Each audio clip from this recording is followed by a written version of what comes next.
ഇപ്പോൾ മരണസംഖ്യ ഉയരുന്നു എന്ന് തന്നെയാണ് നമുക്ക് പുറത്തു വരുന്ന റിപ്പോർട്ടുകൾ. 13 മരണം ഇപ്പോൾ സ്ഥിരീകരിച്ചിരിക്കുകയാണ്. നേരത്തെ 10 മരണമായിരുന്നു സ്ഥിരീകരിച്ചത്. ഇപ്പോൾ 13 പേരുടെ മരണം സ്ഥിരീകരിച്ചിരിക്കുന്നു. ഇനിയും മരണസംഖ്യ ഉയരും എന്ന് തന്നെയാണ് പുറത്തു വരുന്ന റിപ്പോർട്ടുകൾ. അതോടൊപ്പം തന്നെ ഞാൻ ചൂണ്ടിക്കാട്ടിയതിലെ കേന്ദ്ര ആഭ്യന്തരമന്ത്രി അമിത്ഷാ ഇപ്പോൾ എത്തിയിട്ടുണ്ട്. അവരെ ഉന്നത ഉദ്യോഗസ്ഥരുമായിട്ടൊക്കെ തന്നെ ചർച്ച നടത്തുന്നു. ദില്ലി പോലീസ് കമ്മീഷണർ സതീഷ് ഗോൾച്ച ഉൾപ്പെടെയുള്ളവരും LNGP ആശുപത്രിയിലേക്ക് എത്തിയിട്ടുണ്ട്.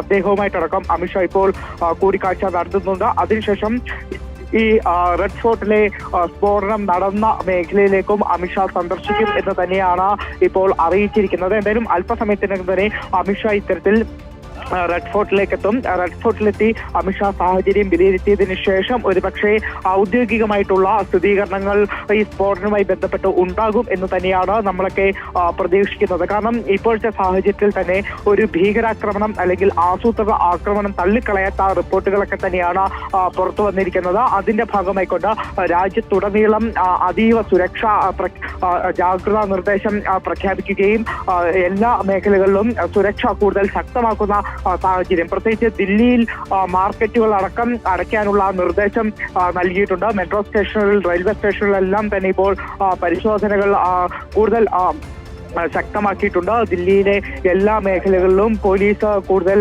പരിശോധനകളിലേക്ക് കടക്കുന്ന ഒരു സാഹചര്യം തന്നെയാണ് ഇപ്പോഴുള്ളത്. അല്പം മുന്നേ പ്രധാനമന്ത്രി നരേന്ദ്രമോദി അനുശോചനം രേഖപ്പെടുത്തിയിരുന്നു.